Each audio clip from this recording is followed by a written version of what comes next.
What are you doing here?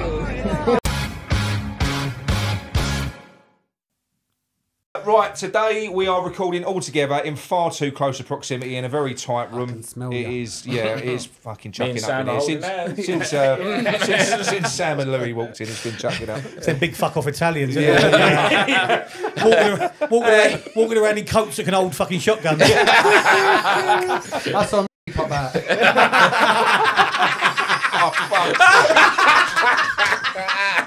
Oh, this is brilliant.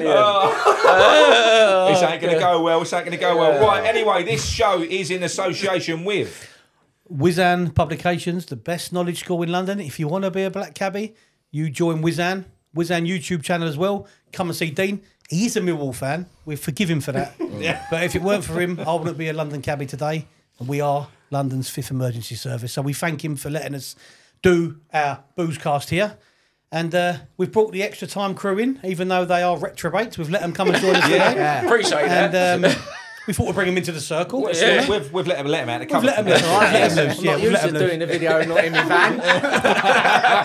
We had to pick them up in a padded circle. But they're here. So, yeah, no. Whizzan, thank you very much, Dean. Everyone associated with it. Dean. Good stuff. And also, we've got Jay over from Spain. West Ham shirt, by the way. I'm the only one that's got anything West Ham. Yeah. It's because you're basically a tourist now. Yeah. I'm very excited about being West Ham. My message for days. I'm going to be with West Ham, mate. He's got his half and half scarf in his bag. What everyone can't see, he's got the shorts and socks on underneath that as well. But how are you, mate? You're good? Really good. Really PCB and finally meet everyone as well, which has been lovely. Wonderful experience. Not everyone. No Mickey, no Happy, no Amanda. True. Of course. True. Of course. Fuck 'em. They're going to kill you, the girls. They're going to be on you. I'm sorry. Me and Sam always together, but I wasn't a part of that one. Just, I'm looking at the mic. Just so that you know, we did have a slight configuration issue when we first walked in, because it's quite tight in here anyway. Sam wanted to be incredibly close to Louis, didn't he? We've had to, he was readjusting his setup so he could get closer to him. That's the only reason I agreed to come to you. And look, you all right over there? Just too far. All right, babe. But look, anyway, this is a West Ham podcast. Yeah. All right, so we're gonna we haven't really got an agenda. We're making it up as we go along. So you had a little chat in the pub beforehand. Yeah. I know you've just spoken about it for 5 minutes before we start again. But do you want to start again? Yeah, no, we was in the old Woodins Shades at Liverpool Street, and the guys came along and they obviously was all in awe of meeting me. Yeah. Oh, brilliant. Claret and Booze. It was queues of birds, people. Jay had a selfie with me. Sam got an hard on. Still ain't gone banned. Yeah. I love the cuddle as well. We was just, Jay give me a cuddle, which is still lingering now. I'm going to be honest, I still find it quite That's awkward. so much. So far away from everyone. He's threatened. No, we was just talking bullshit, weren't we? But ultimately, what we started talking about first and foremost was the current squad. And my argument, because I think Jay said it the other week, Jay's 43, I'm 45, you're a bit younger, obviously. But Jay said that this current squad is probably one of the best he's seen in his lifetime. And my argument was that I think that we've been, not hoodwinked, the wrong word, but the press built it up. One of the first times we've heard TalkSport and the news media go, West Ham, they've had a great window. And we have had a good window. Yeah. But I'm still of the opinion that even our relegation squad back in, what was it, 2-2-2-3? Yeah. When we got relegated, 01-02, sorry. I think that squad was still, on paper, one of our best squads. And I know the old adage is always too good to go down. But I think we was too good to go down. That was a brilliant squad. But we did. You know what? Just to add something to that, I used to listen. So I was in Pentonville at that point, and I used to listen to the games on the radio, right? And it used to destroy my soul, knowing what we had and the way that season went was horrible. Do you know what? Add to the occasion. You know what I do struggle to go back. I do struggle to go back and think, how did we actually get relegated? No, do you remember the last 10 games? We lost one game, and that was against Bolton.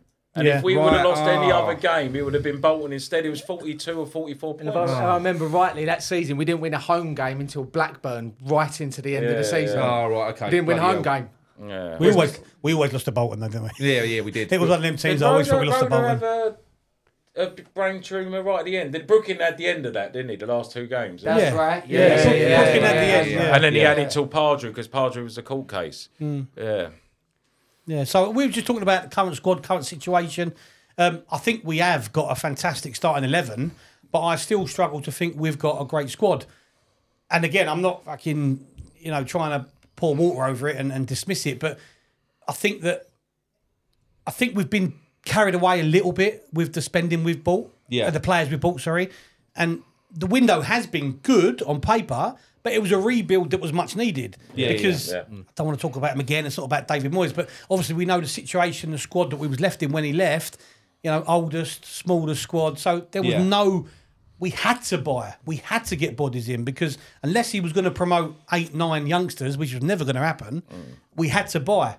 So I don't think it is our best squad. I disagree. Like you say, I think it was the squad build. It was out of necessity this year, and I don't think we will be able to comment on the quality of the squad until the end of the season. Once we've seen how good these players actually are, once they get played. That's my point of this argument. We've got this squad, but how can we gauge them when we've not seen our best players on the pitch? I will say I agree with you. I do think, like John said, I think you're probably more focused on the starting 11 though.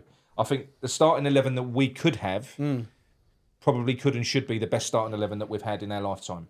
Oh yeah. Don't you think the bench backs that up as well though? We've got on the bench. There is a bit of depth there. Jimmy, we've got players that are even Fulcrook. If you look at labels of Blackpool, German international, but for me, it's how do we gauge it until we've seen what we can all say? Well, there's our best 11. He's made 3 or 4 good subs. He's go on, change the game. Yeah. Until that happens for me, I can't even gauge it. Do you feel like he just makes subs for the fuck of it now? Like you had Moyes who couldn't make a sub, it'd kill him. Wasn't it, Moyes, who didn't want to make a sub, and now sometimes I think he's made 5 in every game. Yeah, so you far. don't need to all the time. Every game. Do you know what I mean?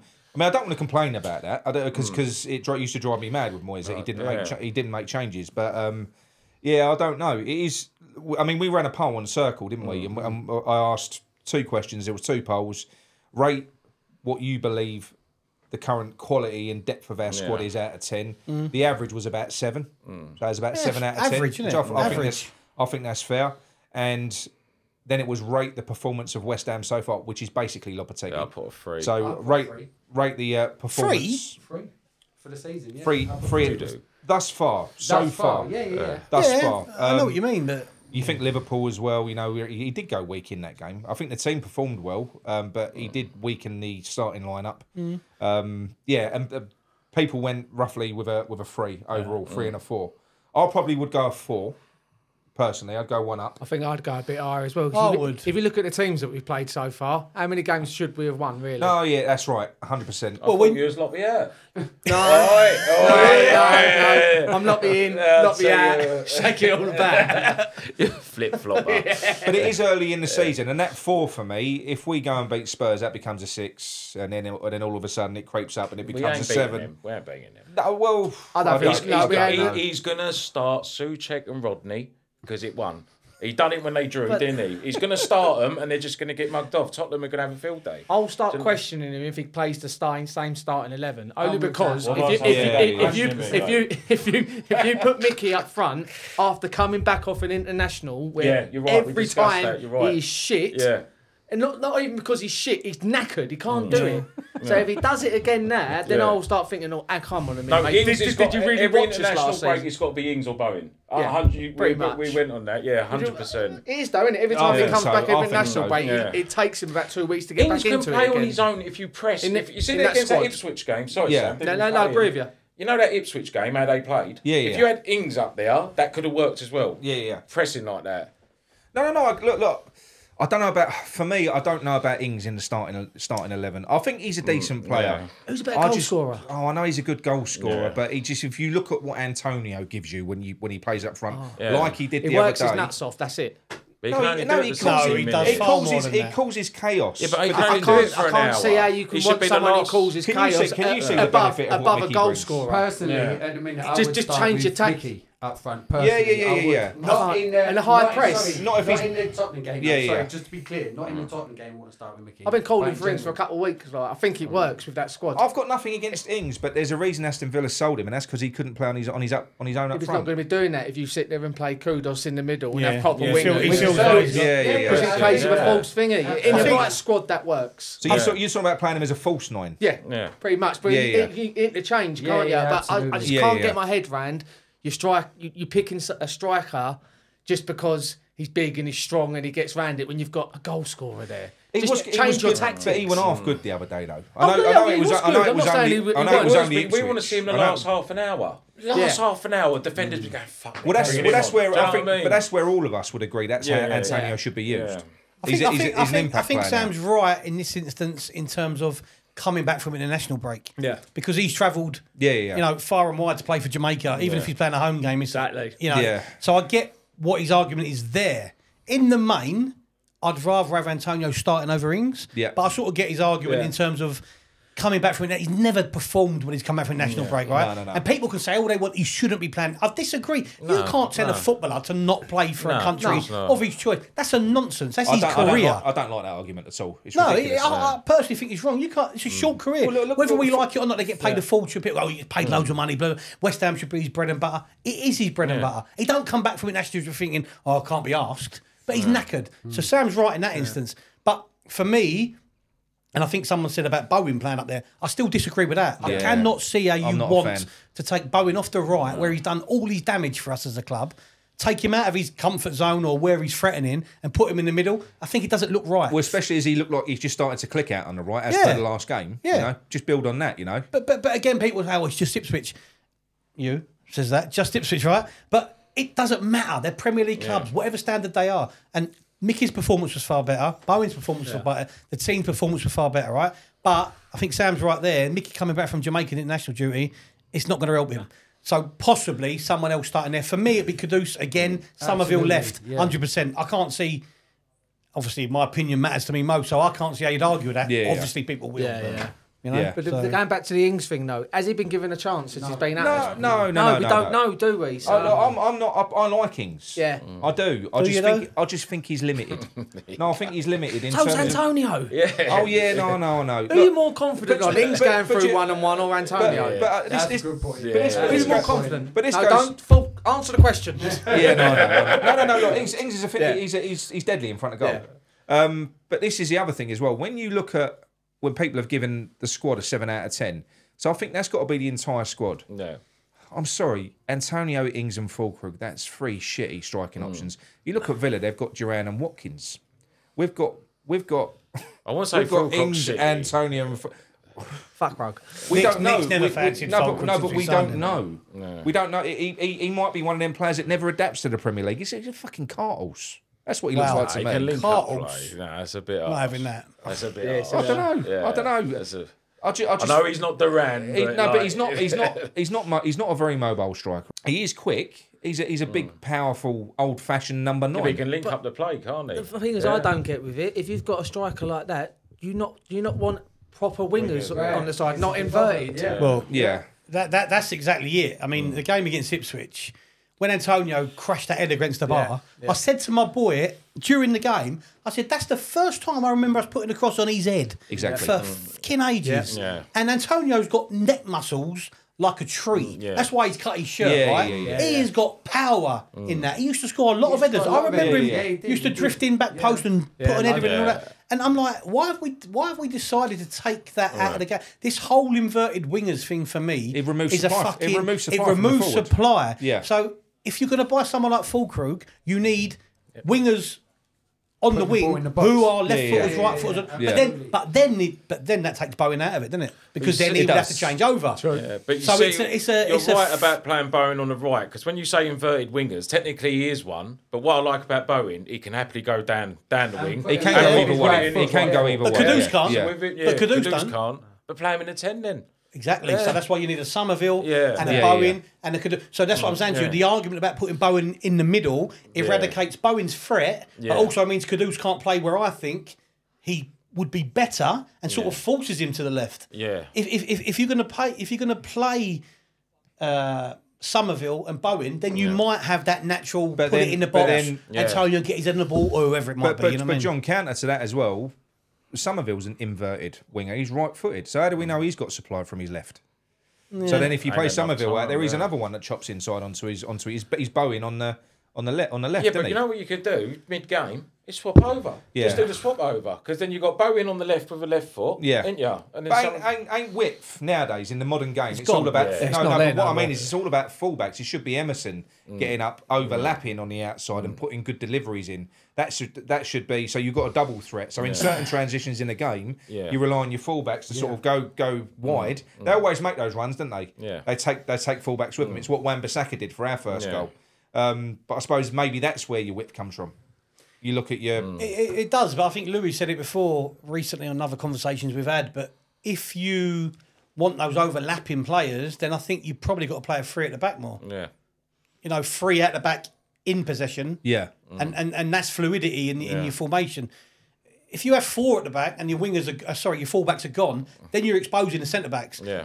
And that's when maybe Alvarez drops in and whoever else, Rodriguez drops into that third centre-back situation. But it's a big conundrum. But for me, everybody just follows suit. The whole Premier League has become so narrow. Oh, yeah. It's all through the middle. A lot of it, I think. And there's the odd team that try the width and the crossing and all that. But in the main, every team is following suit. And people say it's Pep's fault and all that. But you don't have to follow suit. You can be fucking different. You don't have to all follow the same mantra. Do you know what I mean? But it just seems like it's the way it goes, though, with football. I mean, sort of going on that as well, talking about the current state of football as it is, the way it's changed, the way it's evolved. We spoke about this the other week about the way that we don't necessarily like the way that the game's played now. Do you know what I mean? It's it's all pattern based, it's all system based, it's all about sucking the individualism out of fucking players. You've only got to look at what Pep's done to Grealish. What Lopetegui is trying to do with Kudus, stop running with that fucking ball. Well, look at Palmer. I think since he's stopped playing for City. Hasn't he got a higher goal ratio than Haaland? I think someone's told me that. I think Duran in minutes plays.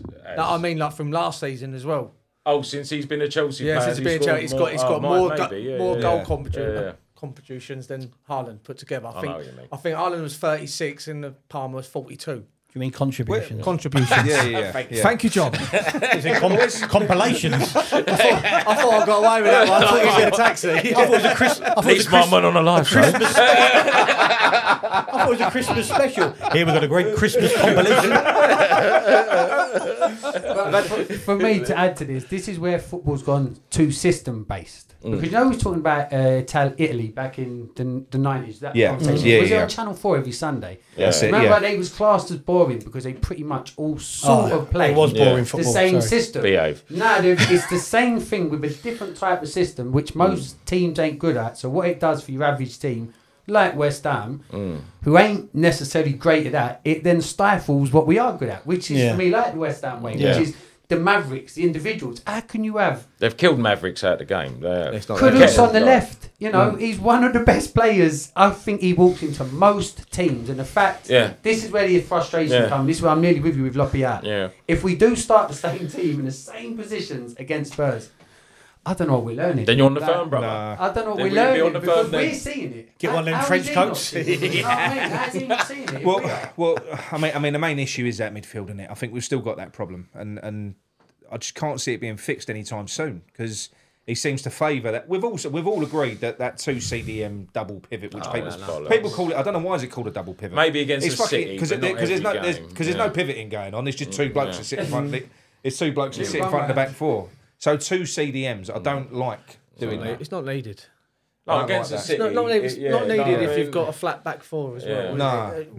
I think Louis is right. I think you play that against... Listen, we love West Ham. We're not one of the bigger teams, right? Yeah. So I think Louis is right. You pick your opposition. You play that against certain teams. Totally respect that. Totally understand that. But when you're playing like-minded teams or teams on a similar par as you, Brentford's, Fulham's, etc., there's no need for that. We have a far better attack than sometimes the manager or the managers previously give us credit for. Absolutely. And I don't know why they don't see that. I mean, I know it's very easy for us as football fans to go, what you should do. And, they're the experts. They're the paid professionals. Yeah. Totally understand that. But is it because football is such a business now that a lot of the managers are so fearful of losing their jobs that they stifle their own talent to almost protect themselves to some extent, because they don't care what the fans say, because we don't pay them, we don't sack them, we don't employ them. Ultimately, they answer to the owners. So if they can go, people have gone, we've got 2 more points than we would have had against these teams last year on the game. By I've seen that argument and I get it. It's right. So he could go to the chairman and go, well, look, if you would have played these last year, you got 2 points less. So actually, I'm doing very well. Yeah. They don't answer to us. Whether we like it or not, the manager, rightly or wrongly, doesn't give a monkey's what we think. No, true. They don't have to answer to us. No. So what I'm trying to say is they will stifle talent in our eyes to protect their own job, because it is their job and their career. But what I don't understand is stifling talent to the extent where you're affecting your own job. Because if you look at how poorly we've started this season, if all you care about is your job, and you have in your hands this team that we've all spoken about time and time again, the starting 11 that we all want, with a magic triangle in the middle. Do you know what I mean?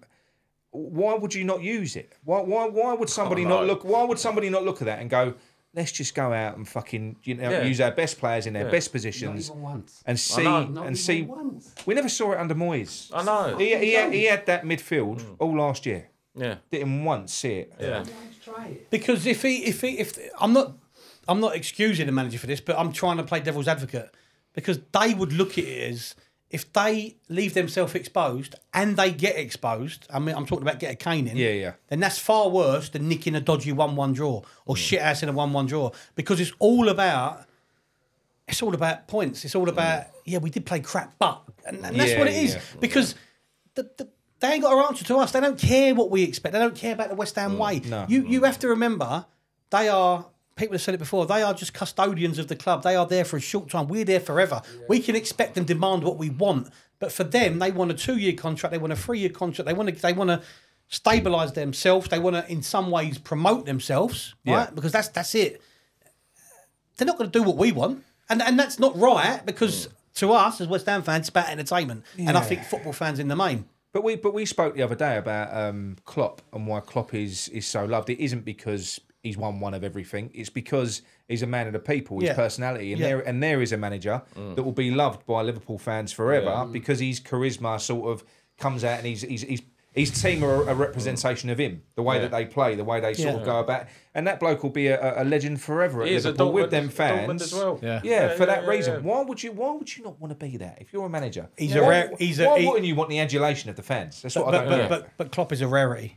Personality has been sucked out of football. Oh, it has, They're all media nuts. trained, didn't they? Don't say the wrong fucking thing and all that. Yeah. Klopp is a throwback, and Klopp is very different to 90% of the managers out there. Can I just ask you a question? Like, who do you think's a better manager, Guardiola or Klopp? I'll say Klopp. If you offered me both, I'd take Klopp. Yeah. Because you wanted it. Because I'd want to be entertained. So that's my reason as well. He's entertained. Like you just brought up then on TalkSport the other day, going, but Klopp, like people found it in, going, but Klopp only won one of everything. But it's the way he won it. But it's the way he won it. I've spoken to Man City fans outside the London Stadium before a West Ham game who have pretty much backed it up and gone, it's a bit boring though. We'd rather be playing Gillingham's because it's too mundane. It is, and look, and this goes back to Italy, right? Sorry to say this. It's why I didn't like it. It was boring. It's why I never grew up liking Italian football, because I found it too dull. Yeah. To me, you said it a minute ago, football's not chess.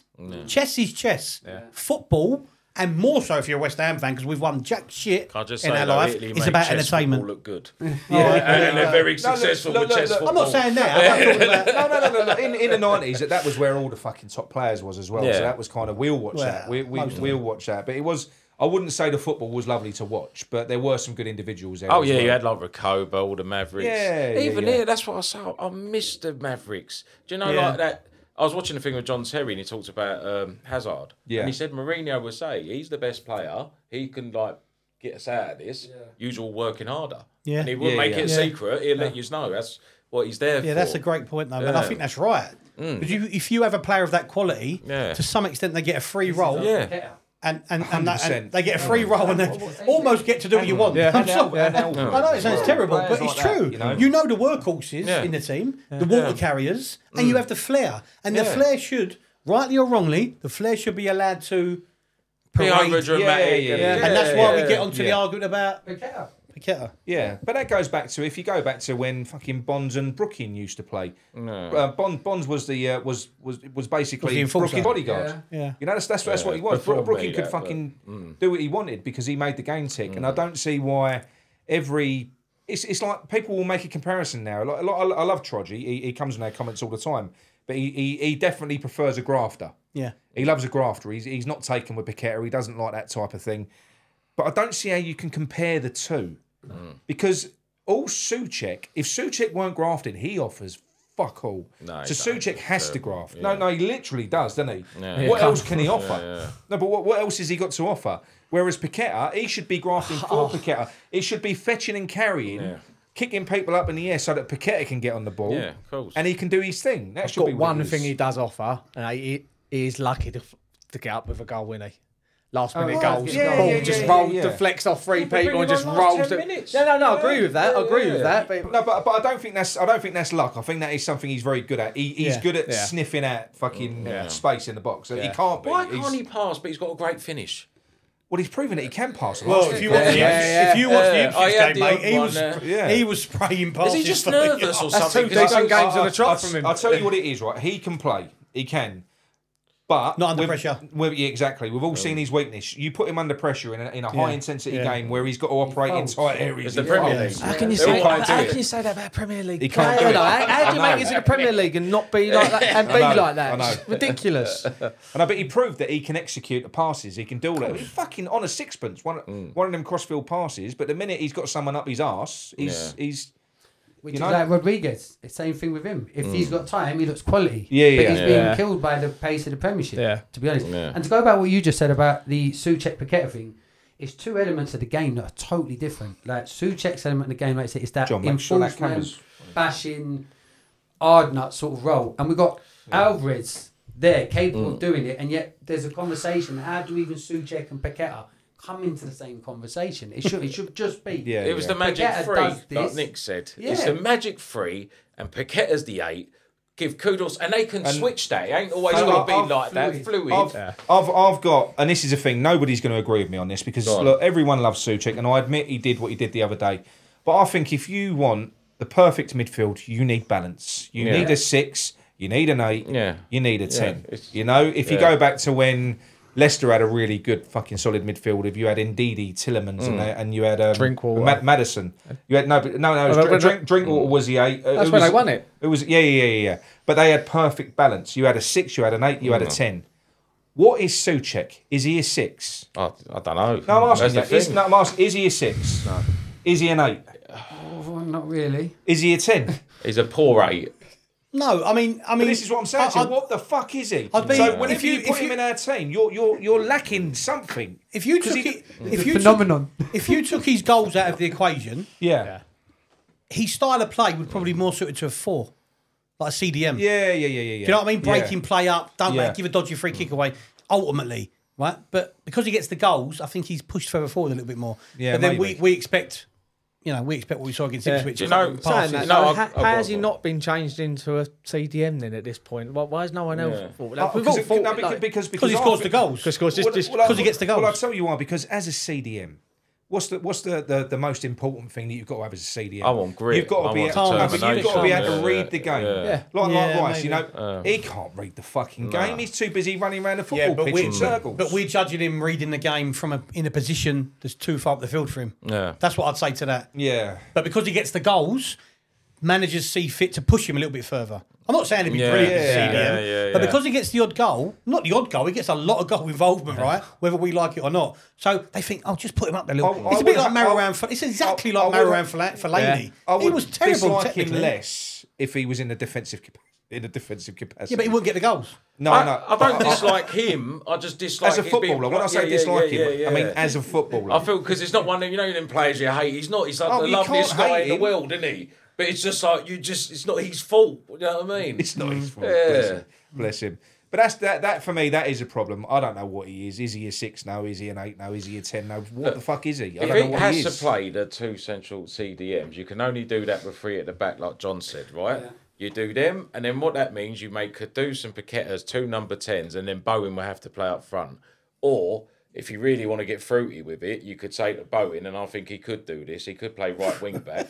Right, you move Wan-Bissaka into the central right. Oh, yeah, you move Wan-Bissaka gummy central right, and that gives you pace at the back. Yeah. Do you know what I mean? Yeah. Bit advanced for you, isn't it? Hey, guess what it is, yeah? But listen, the Souček thing though, for me, how can we talking? This goes back to the squad this year, to the quality of squad we got this year. How can people be talking about him as our biggest goal threat? For me, that undermines everything we've done. It's true though. That's the thing. Yeah, but that's the problem. It's true. Statistically, it's true. Right. Yeah. I don't like statistics. No. Statistics can be very misleading. Way, can't they, if you wanted to. I know we've mentioned a couple of times playing 3 at the back. I don't think we've got the centre backs for it. I think you need pace. One of them needs to have pace. From what we've but then you lose him going forward. Athleticism. I never watched it. Right, I never watched it. But apparently, apparently, Dinos was an absolute monster against England the other day. Yeah, but he had no one. There was no striker. England were awful. Rubbish. Yeah, no, I didn't watch it. There was no. I don't watch promotion in England had no striker on the pitch. I didn't know. Until Watkins come on. They had no striker at all. No, I think Foden was playing as a false 9 at one point. I mean, that 4 false 9. That 4 false 9. But none of us watched that Mickey Mouse competition anyway, do we? Screaming when you're England. I need to wind you up. Love. I said to my missus as a kid, "Shat, didn't you see? I recalled it. I bloody wound it back." I said, "He's lying." He's lying. I'm telling you now, if England was in the semi-final of Nations League, it'd be a different story. The semi-final of the what? It's the friendly World Cup, mate. It's the third tier, which is the conference. It's the friendly World Cup. You know what? These games I want to win the set. But these games would have still happened before. These games would have still happened before the Nations League existed. Yeah, under the guise of a friendly. They'd have just been friendly. Is that why Mbappe started against Italy? Is that why he started? You know. Mama, tell me no. What's his name? Mbappe. I thought it was Mbappe. Maybe in Italy. Anyway, Mickey Mouse comp. But I'll tell you what. Moving on from Souček to Paqueta. We won't ponder on this subject too long. Ponder. But where are you standing on this, Jay? I can't believe that we've got a player like Paqueta in the ranks, which there's not goals between him and Payet. He's just going through a bad time. But the fact that video you did the other day, which showed all the clips, that was that. Oh, yeah. I nearly broke down when I made this video. I actually did. He started singing like Fools and Horses, crying.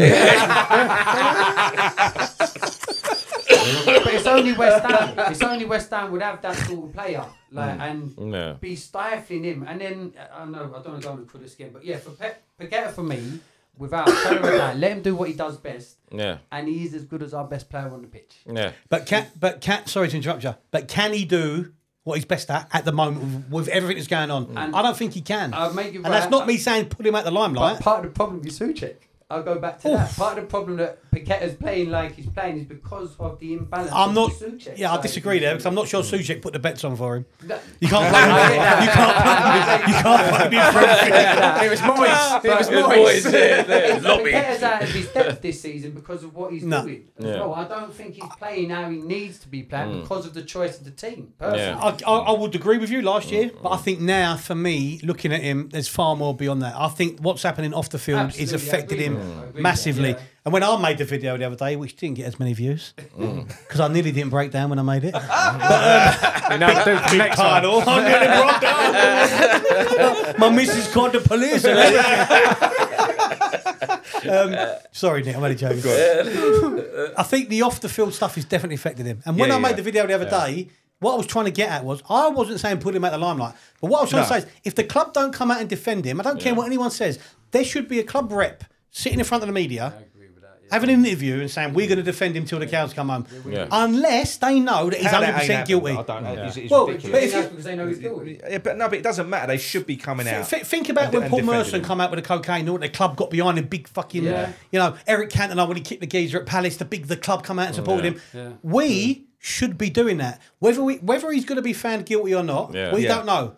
We should be supporting our player because as much as stuff might be going on behind the scenes, we'll look after him, the fans are with him. If he ain't getting that, then I think he ain't feeling the love 100%. Sorry. No. Good shout. Yeah. No. It's just heartbreaking. It will be like 5 months, 27 years old. His career could be over. It's just such a shame. It is. It's stupid. And like I said before, I don't like with the FA how they don't need absolute proof. Yeah.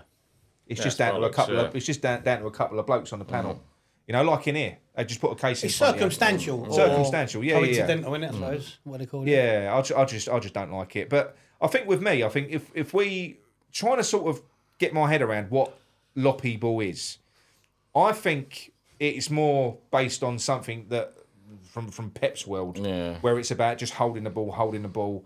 You know, similar to Pep's issues with Grealish, where he doesn't like him running with the ball. He just wants him to be part of the team. If that is the case, if that is what Lopetegui wants from this team, are Kudus, Paqueta, players like that, are they surplus to requirements? You don't need them? If you're going to play that type of system, which doesn't rely on individual brilliance, which is where they come into their own, that's why they are great. If you don't want or need that, but what I'm asking is, under Lopetegui, are they luxury players? Well, if that's the sort of mentality he's got, then they definitely are. And that would then suggest the reasoning behind the current selection of where he's putting people. But I'd struggle to think that after that transfer window, that we're basically saying we're not considering attacking football. We're playing possession-based along the back line, which is what we played, and we go back to the keeper, woof, up front. We've played that all, and that's my biggest problem with Loppy. Yeah. When does that change? And that goes back to the lineup.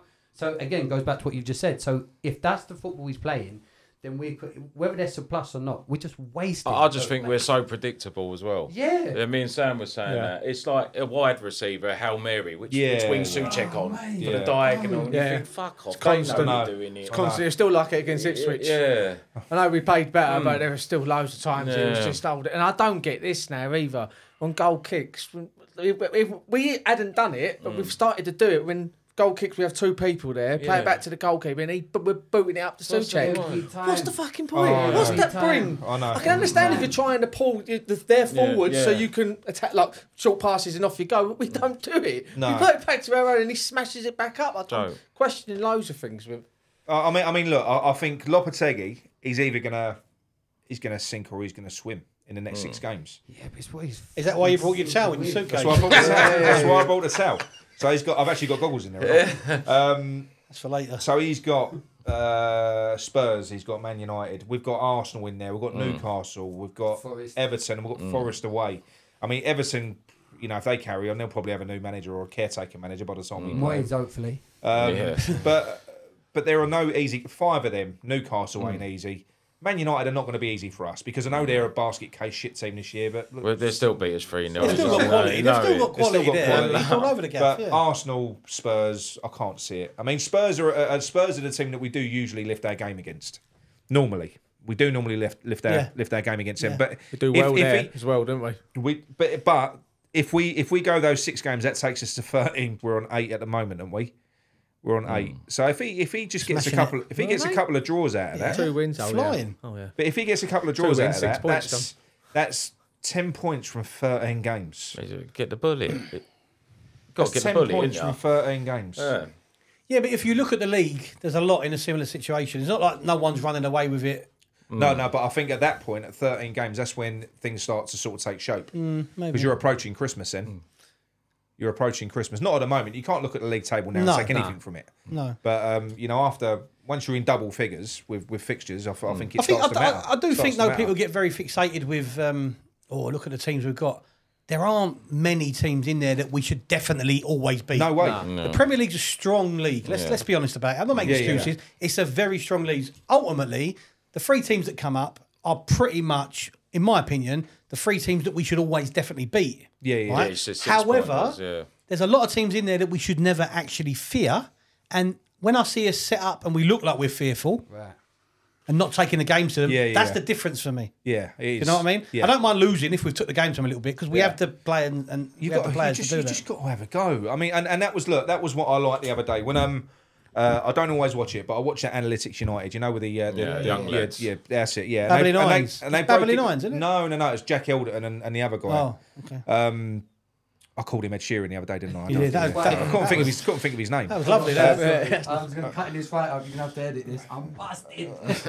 No, we're leaving that in. Oh, okay. Yeah, so we're all still recording. It's all good. We've all looked. Am I in the camera? You're in the camera. Is It's that all the good. It's all good. players part? Is that What's that? Where the players being Yeah, so yeah, sort of touching on that again. So if those players are redundant now, and that is what we're moving towards, which isn't just a West Ham thing. It's as you said earlier on, it's a football-wide thing. Systemic, isn't it? You know, why is it happening? That's what I don't understand. What? It's generational.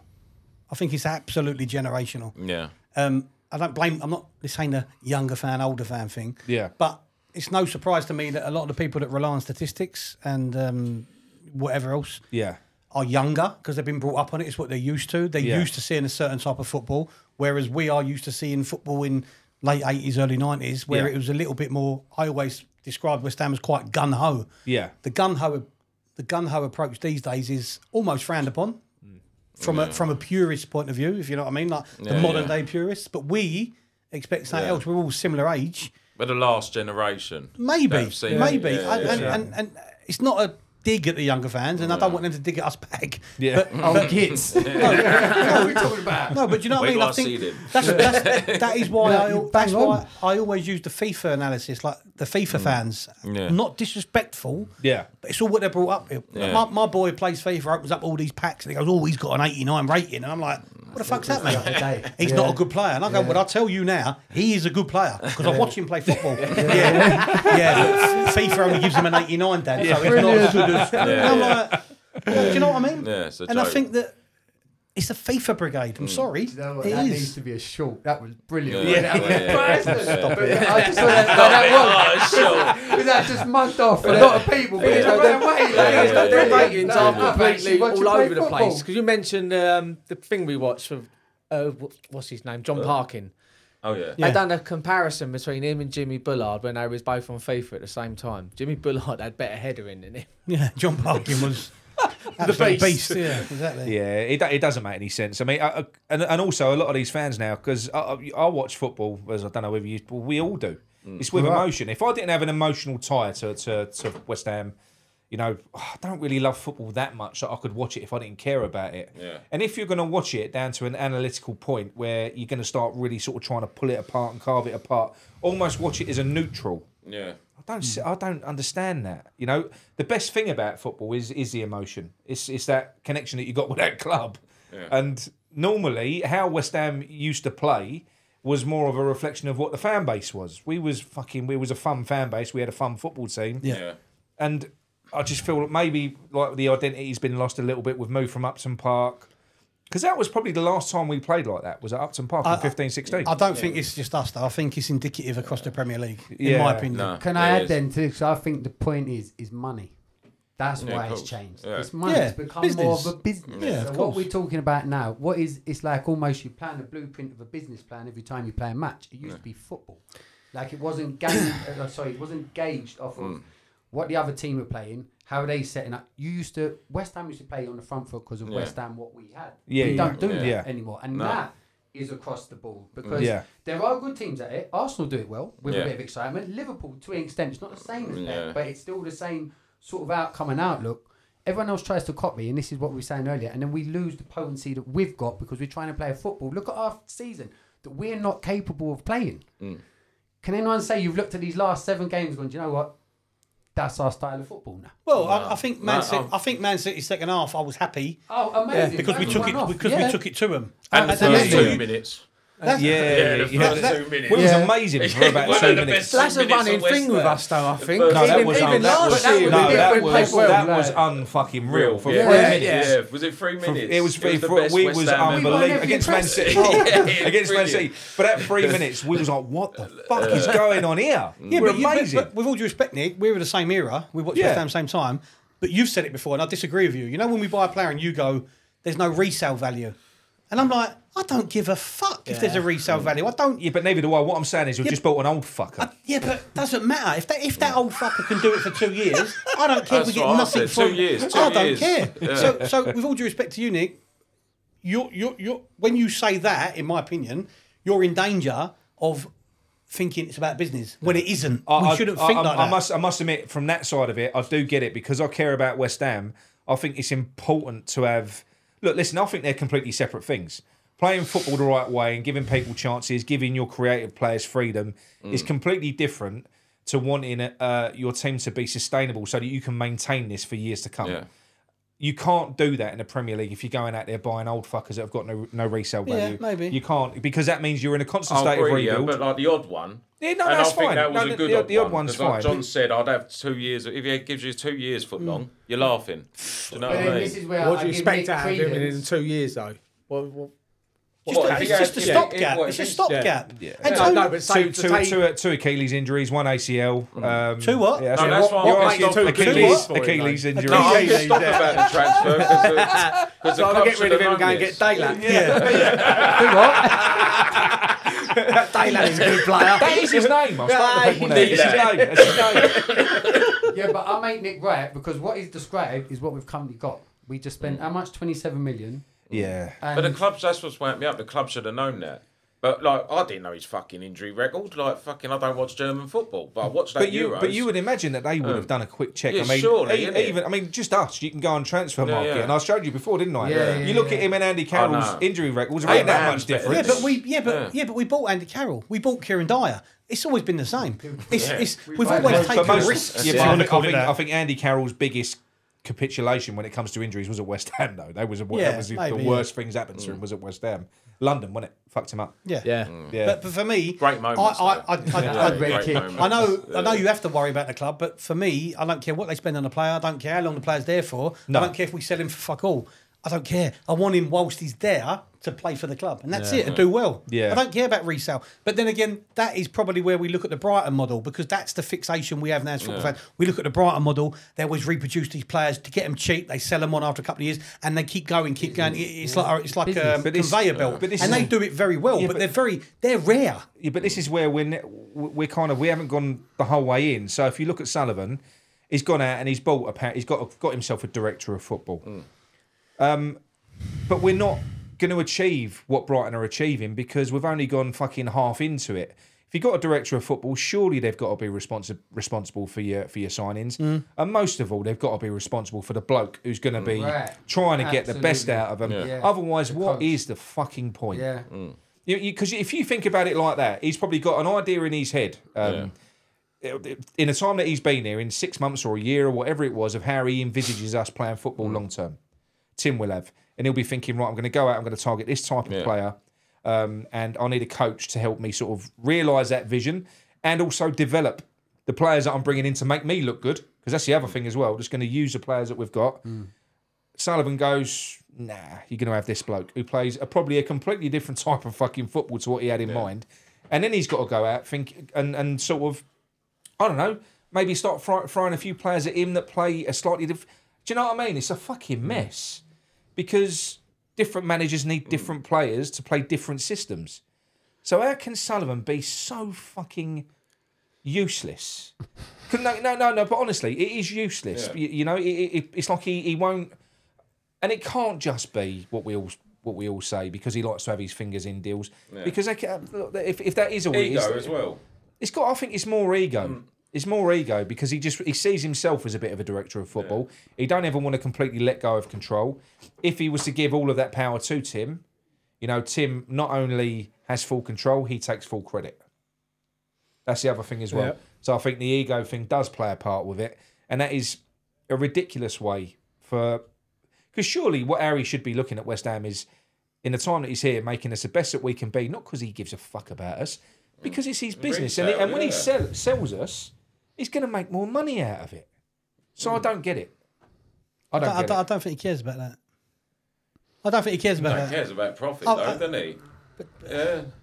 He does, but it would draw me to the fact that he's got no idea of selling. He's got no want to or need to sell us at any time. I think you'll hang on till the day he drops dead. You're right. Sorry to say that. I don't think he's going to sell us. I don't think he's going to sell us anytime soon. But to bring in a director of football with the proven record of Tim being one specific thing, and then basically do the complete opposite. We've done the opposite of what we've got Tim, and everyone was like amazing because we knew what it was supposed to be, and it's been the complete opposite. So much so that after 6 or 7 games, that apparently Tim's coming out and saying, "Not my pick."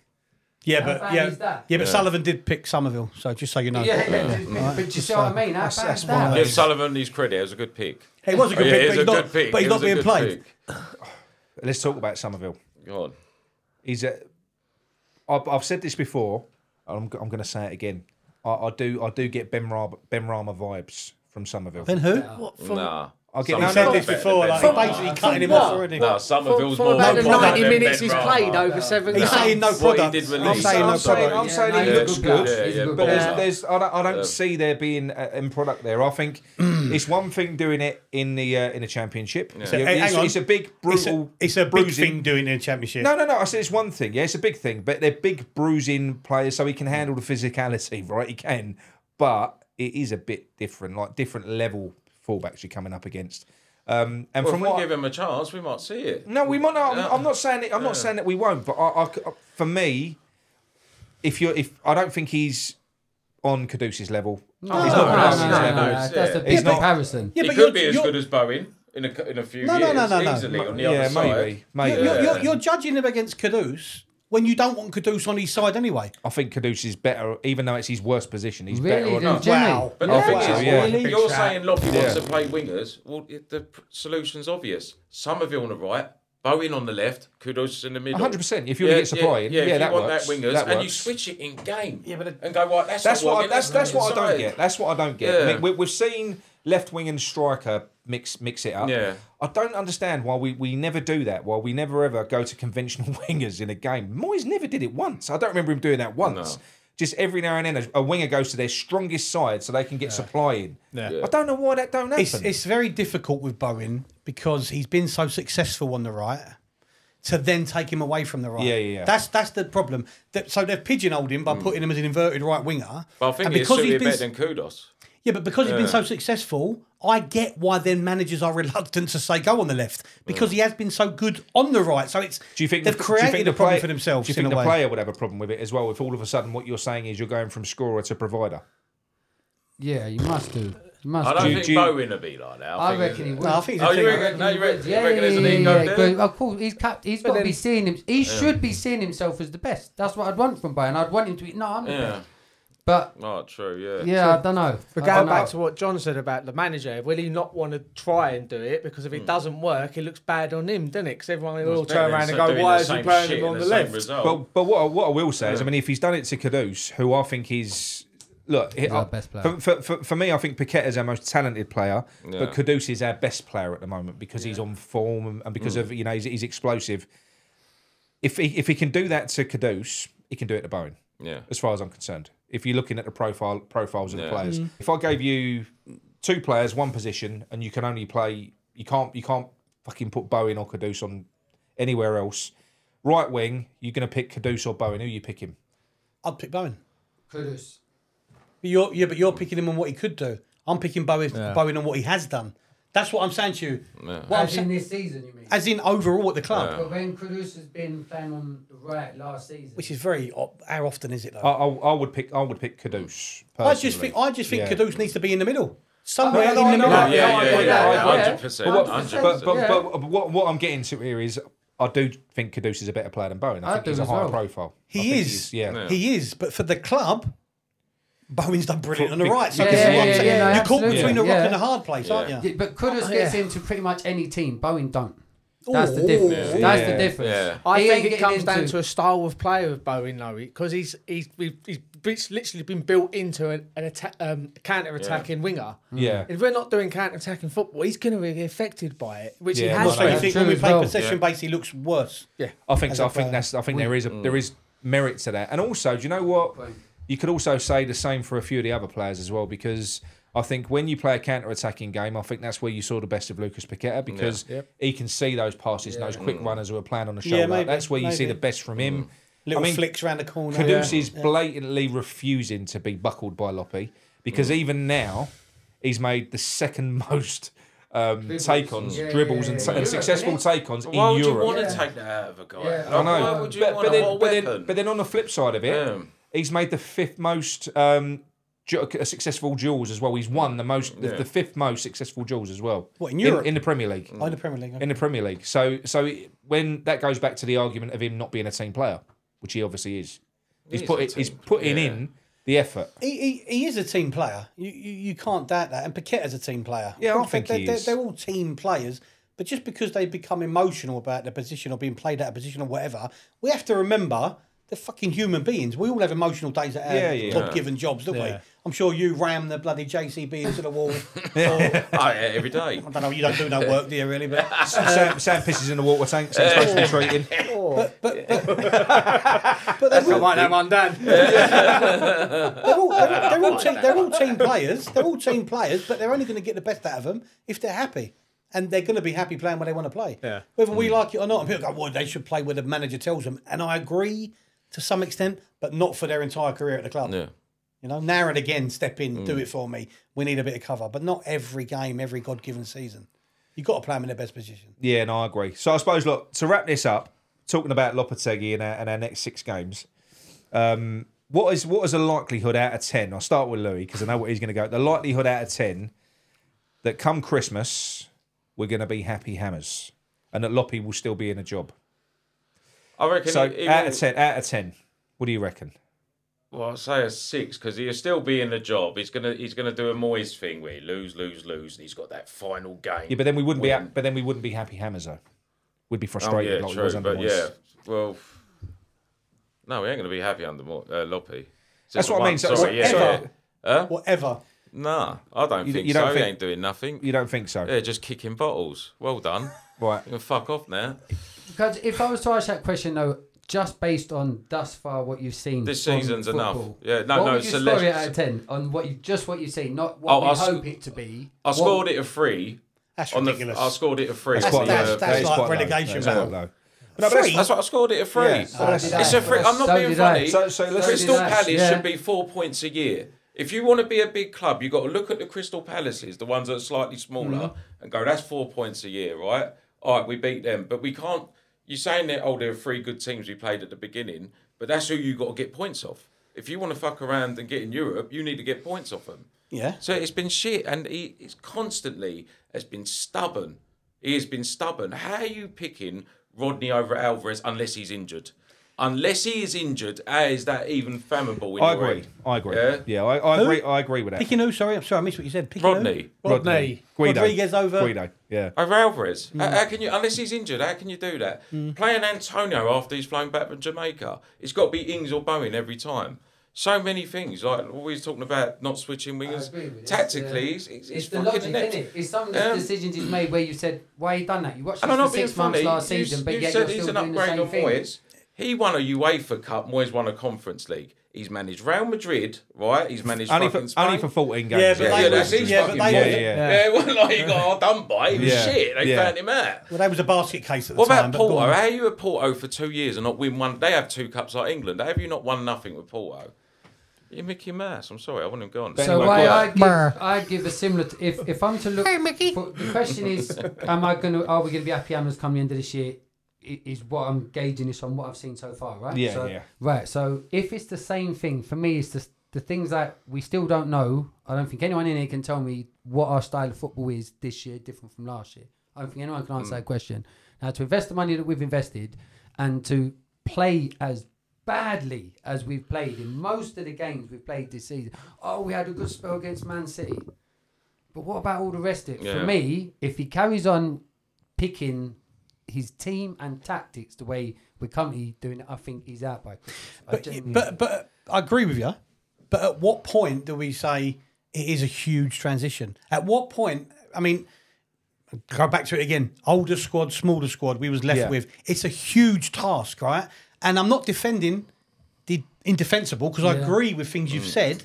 But from the outside looking in, other teams fan, don't matter about them, but all right, from putting me sensible head on, if you like, it's a big job. It's a big job because the overhaul of the squad. It's a big job because you've got Sullivan still got his fingers in too many pies. Yeah. And it's a big job because you've got Steiden, who maybe is a little bit of loggerheads with Loppy. But whose fault ultimately does it go back to again? Sullivan's, because he's employed a director of football that he's employed just for the sake of employing him, because he still shouldn't be getting involved, right? No. Ultimately, that's it. So for me, this job is bigger than we probably think it is, because it's a massive overhaul of the club. It doesn't matter who you are. I know he should have. I agree with you. We should be seeing what our style is a little bit more, maybe now and all that.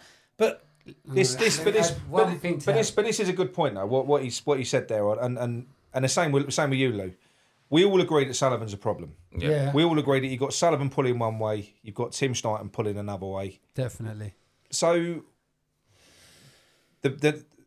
what do you expect the next manager to do if we're in the same situation? If Sullivan picks the next manager. Unless it's Loppy that goes out, and not Loppy. If it's Tim, if he says, "Go on, Tim, you go out and you get your man." But what I'm saying is, when you consider the situation that Tim and Loppy are in, they both look a bit shit at the moment, because some of Tim's signings are not looking great. Loppy's football ain't looking great. They're probably working against each other. They've both been put in this situation by the dickhead at the top. Well, what's happened? That's absolutely no cohesion. Basically, we are literally, and that's what I said earlier. We've got two, and that seems to be the theme through the team, even with. Where's the cohesion with West Ham as a whole club this season? It's a mess. Yeah. We're a mess. Though, but if he fucks up Loppy, which I think he will, then Tim can say to him, "Look, I'm picking my guy and I'm buying my players." Yeah. No, do you know what I mean? That's what you say now. Look, you've done it your way, it ain't fucking worked. Yeah. So let's do it up my way, and he'll have a leg of stand on, wouldn't he? Of course he would. Yeah. And he's already talking in the press. He's already saying he's not my pick. It couldn't be a worse situation with what was set up to be shaking hands on the interview. We're all together. Yeah. And now, no, you're not. You are absolutely against each other. It's clear to see. And we're suffering because of it and because of Sullivan. So to go back to the point then, how likely do you think it's going to be that we're going to be happy come Christmas? I'm positive and I can't see nothing. What is happy for you? Identity over results. Yeah, identity over results. Okay, we're starting to enjoy football. I get that. Like that. Yeah, I get that. John, I get that. What? Go on. Same question to you. We started yet? I'm fairly happy. Sorry. Look, I'm just a bit more patient than you. Yeah. Yeah. You know I am. I just listen. Lopetegui will be here to the end of the year unless the arse absolutely falls out of it. He'll get a full season, right? And that's it. He'll get a full season. So we're not going to get relegated. We're not probably going to get Europe. We probably will be mid-table mediocrity again. Yeah. But there's the hope that after a couple of windows, he will definitely have his team about him. You do say we're not going to get relegated, but earlier on we spoke about the the great team that got relegated, West Ham. There's a big difference between the new boys and the Prem than back then. Yeah, a big difference now. You're right. What, you actually think we could be relegated? I don't think you're ever safe. I don't think you're ever safe. I think we've gone above that level now. I don't think. We'll put it this way. The next 6 games where I've said you've got Tottenham, you've got Arsenal, you've got Newcastle, you've got Man United, and you've got Nottingham Forest away, and you've got Everton. If you get 1 point out of that, that's 9 points from 14 games. He's got to surely be sacked before he gets to but you're telling me that relegation's impossible. No, anyone can come in and change that. Anyone, you could fucking pull a rabbit out of their hat, get Harry Redknapp to do it. You play the players where they need to be, they'd be buzzing off that alone. I agree with you with the players that we've got. But if they're in a situation where they're shackled and they can't do the jobs, there'd be a new manager. Obviously, you got to go get an attacking manager and get some fucking life into them. Yeah. What about you, Sam? What are you asking me again? I pretty much agree with what John says. Not Mummy's new lover. How many times? Not last year or the year before that. You've done videos saying he'll be gone by next week. Now there's no way he's surviving this. We know Sullivan will not do it unless he really needs to. Yeah. So unless we are in what you just said, in a relegation battle after Christmas, then he might go. But unless but not, he's not going anywhere to the end of the year. I totally agree with you. I want to see an identity. I want to see a style. Of course I do. I want to enjoy it. Yeah. That's it. That's all I want. Don't ask a lot. Yeah. No fucking stats or FIFA stats. It was a massive rebuild, wasn't it? The whole of the defence, a striker. Other managers have come in and done Not that rebuild like that. But all right, forget. If you look at Arne Slot at Liverpool, he ain't bought a player. But every other manager. Name one other Premier League team we can say at this stage. If you watch them, all the match of the days that we don't know how they play. Every manager, it's only us that it feels. Oh yeah, what the fuck are we doing? I agree. But I think that still falls down to Sullivan not letting Tim get the man that he wants. But on coaching ability, just on coaching ability, we've still had one coach like the other teams have had one coach that have done much better. Yeah. He ain't done well. I'm sorry, I'm still no. I don't think he's done well. No, I just don't think so. Can you see us being happy at Christmas as in fans? Do you think we'll be happy? Not you, no, you miserable fucker. I made this video, I nearly died. Obviously, Lou's been out, locked me out from about the third day in. Before the third day in. I was going to take it game by game. You did, you shot your load early, didn't you, on that one? Well, when we signed him, I went on a little rampage. I was up in the forklift. I was like, no, what have we done? But you name me a manager that's gone into a club. I appreciate what you're saying, Jay. The Brighton manager's gone in. He don't have to deal with anything. He deals with the players he's got. Yeah. These are the players you've got. Yeah. You play them.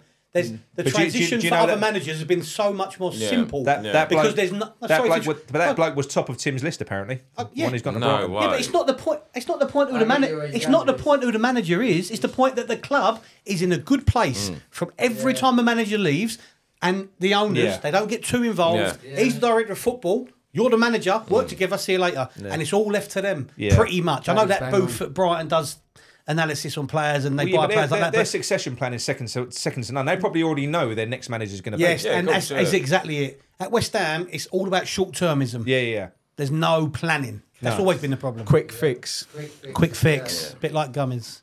Right. But anyway, I think we'll wrap that up because that's an hour. John, do you want to close it out with some Wizam business as well? Sorry? Close it out. Close out the show with talking about Wizzy Wizan. Okay, Wizzy Wizan. Okay, thank you for watching this. What do we call it? Claret and Boozecast. It's a Boozecast. Yes. Yeah, we've had Luigi from Claret and Booze Extra Time. Thank you. Yeah, the Italian Stallion. We've had old handsome Sammy over there from Claret and Booze Extra Time. We've had the grey mercurial Nick. And the reason we stopped is because my camera's just died and you can't see me at the moment. Oh, hello. But you can hear me. Jay's phone. It's all about me. That's all it comes up. That's why it's ended, isn't it? Should we just fuck him and carry on? Yeah. I'll edit it. And Jay's phone over from my bay, so thank you very much, Jay, to be part of this today. So thank you to Dean at Wizan. If you want to do the knowledge and be a London cabbie like me, London's 5th emergency service, come and see Dean at Wizan. Thanks for watching. Hit the like, subscribe, and go and look at the other boys at Claret and Booze Extra Time as well. Boss, take care. Good stuff. See ya.